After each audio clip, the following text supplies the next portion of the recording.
the federal government's response to the Chinese Communist Party's use of a strategy known as political warfare. The CCP employs this strategy to infiltrate and influence communities and critical sectors across the nation. The CCP's ultimate goal is to weaken and destroy its main enemy, which the party has identified as America.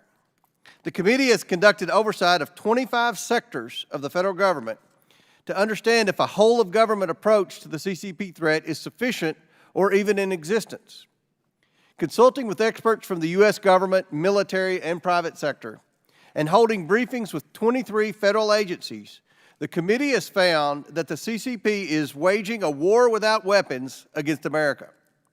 And the Biden-Harris administration has no government-wide strategy to combat CCP warfare. By any reasonable analysis, the United States faces a new Cold War, but right now, only its opponent, the CCP, is committed to winning it. Unlike the first Cold War, the adversary is already within, having entrenched itself within U.S. borders, institutions, businesses, universities, and culture centers, by capturing the elites and influential circles. Without a cohesive government strategy, the agencies the committee has surveyed have been left to formulate their own solutions, which are diverse and largely ineffective. Simply put, too many federal agencies have failed to understand, acknowledge, and combat CCP's political warfare. Sometimes this is because the agencies themselves have succumbed to CCP influence operations seeking to reshape U.S. decision-making to the party's benefit. It is essential that federal agencies understand what the CCP is, a totalitarian force that enslaves its own people, surveils and harasses critics of the party and people of Chinese descent around the world, and poisons tens of thousands of Americans every year with fentanyl. Under General Xi Jinping, this regime is waging unrestricted warfare against our country. Congress alerted federal agencies of this threat 25 years ago. Yet in 2024, the CCP's tactics still pose extraordinary danger to the American way of life, while the U.S. government and its agencies, departments, and commissions have not engaged the CCP threat with urgency. In the committee's previous hearings in this investigation, it is notable that both Republican and Democrat witnesses who have testified have recognized CCP political warfare as a serious threat to American society. Today, our witnesses will testify about what federal agencies should be doing to change course and secure America from the CCP and its destructive global ambitions. The stakes are high, and federal officials must start listening to the message the witnesses here today have to deliver. The federal government has great responsibilities to confront communist China. First, federal leaders must be willing to talk about the CCP and the warfare it's waging against America. Transparent communication is critical to an effective deterrence strategy.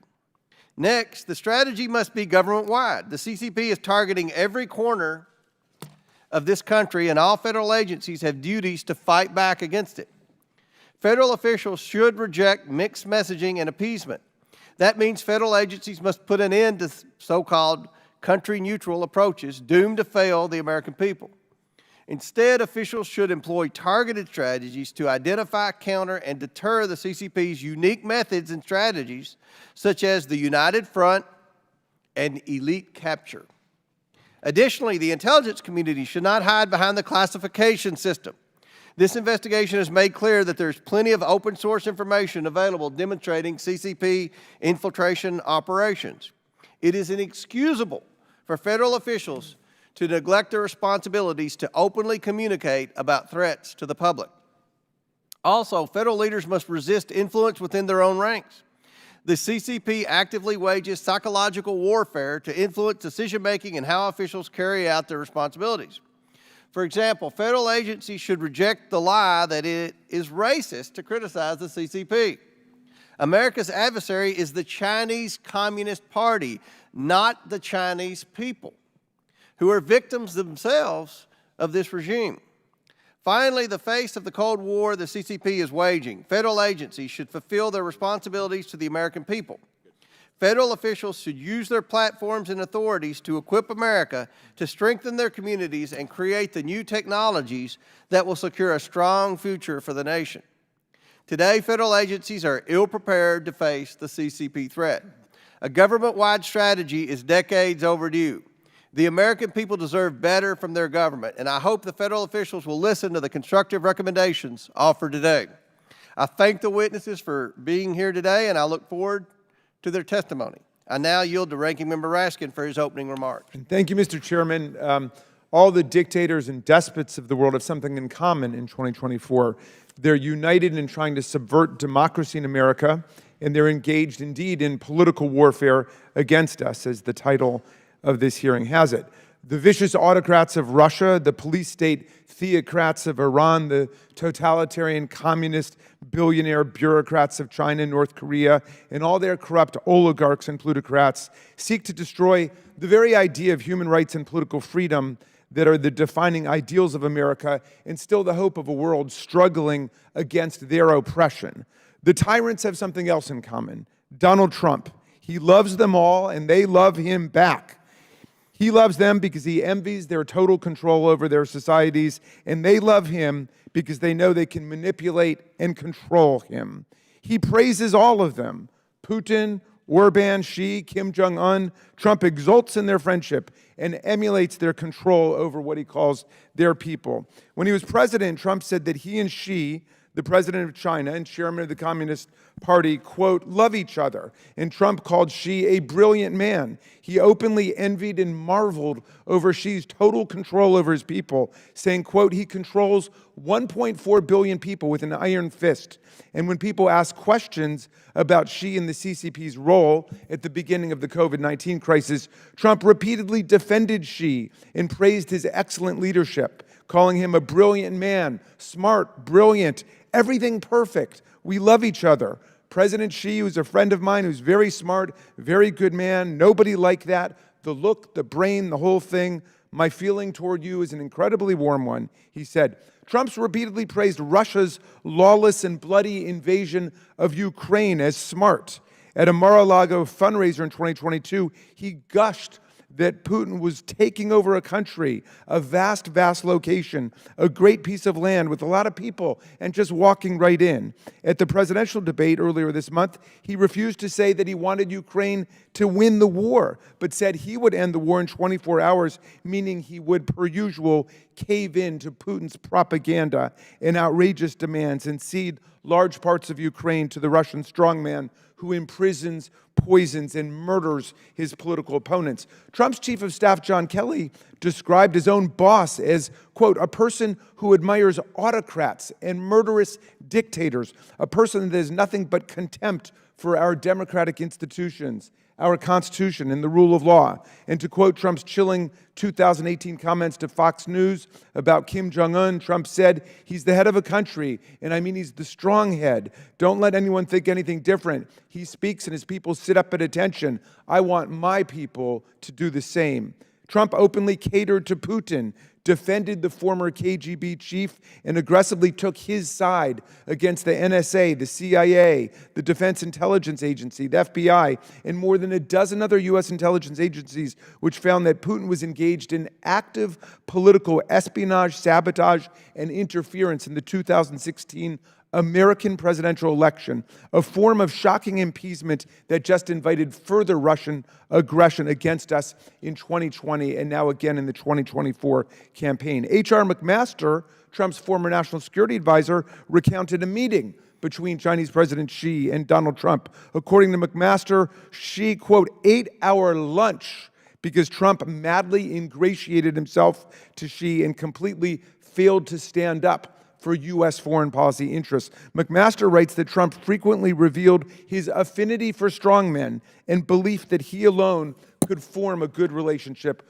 with Putin. As president, according to his own national security advisor, John Bolton, Trump encouraged Xi's building and use of concentration camps to hold Uyghurs in Xinjiang province. In the 2024 campaign, Trump has promised to follow the lead of these dictators in the global axis of autocrats. A convicted felon and adjudicated sexual assailant, Trump repeatedly says he would suspend the rule of law in our country, override the Constitution as dictator on day one, launch the biggest mass detention and internment of immigrants in American history, and replace tens of thousands of professional civil servants with political loyalists and the personal sycophants he craves. He's pledged to use the Department of Justice as a weapon to investigate and prosecute his political enemies, and he's not kidding. He packed and stacked the Supreme Court to destroy a fundamental constitutional freedom women enjoyed for more than a half century in America. He personally ordered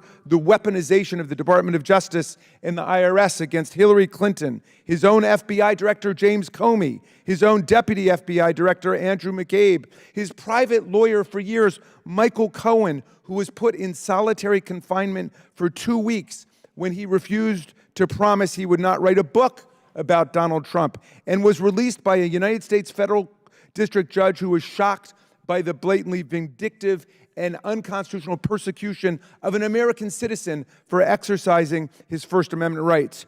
Putin, Xi, Trump, and Hungary's tyrant Viktor Orban, who had a slumber party at Mar-a-Lago when he was in town promoting illiberal democracy, which means mob rule without freedom. These are the new axis of autocrats attacking American democracy and freedom and human rights all over the world. This is the real political warfare taking place against America.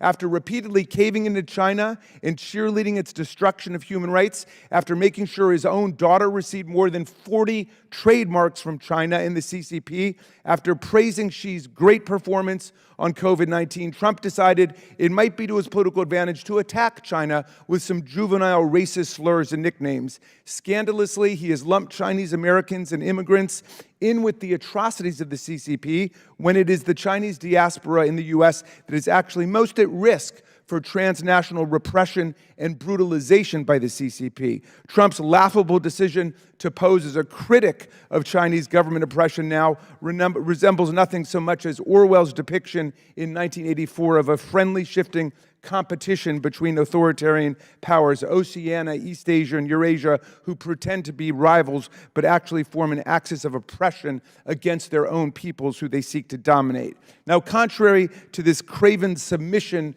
to foreign dictators and make-believe, the Biden-Harris administration and Democrats in Congress have taken a strong stand for democracy and against all the autocrats and totalitarians, including the CCP, responding aggressively to the economic, security, and ideological challenges posed by China, including by investing in our competitiveness, our innovation, and our democracy. Under President Biden, the U.S. has aligned its efforts with those of our allies and partners around the globe, bringing together the democracies of the world. President Biden strengthened military partnerships with allies across the Indo-Pacific and established the Australia, United Kingdom, United States, or AUKUS Security Pact to help defend peace, democracy, and stability in the region.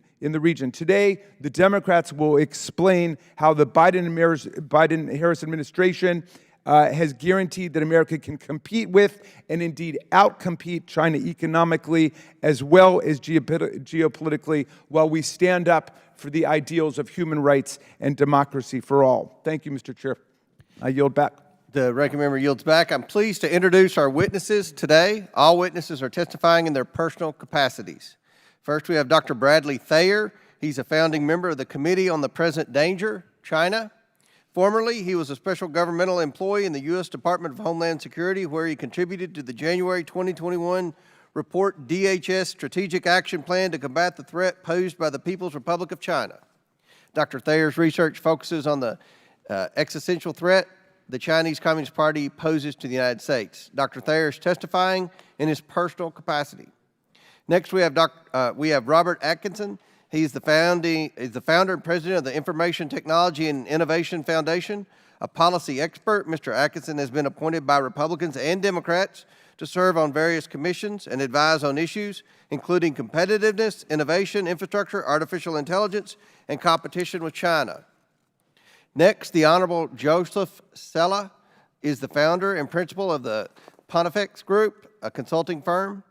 Previously, Ambassador Sella served as the U.S. Ambassador to Fiji from 2019 to 2021. He is the co-founder and director of the citizen-led Michigan-China Economic Security and Review Group, which monitors and counters threats of subnational incursions from the CCP to protect the security of the state of Michigan. Ambassador Sella is testifying in his personal capacity. And finally, Jacob Stokes is a senior fellow for the Indo-Pacific Security Program at the Center for a New American Strategy, focusing on U.S.-China relations, Chinese foreign and military policy, East Asian security affairs, and great power competition. Previously, Mr. Stokes served as a senior advisor to the National Security Advisor, as well as acting special advisor for Asia policy for then Vice President Biden. He also worked as a professional staff member for the U.S.-China Economic and Security Review Commission. Pursuant to Committee Rule 9G, the witnesses will please stand and raise their right hand. Do you solemnly swear or affirm that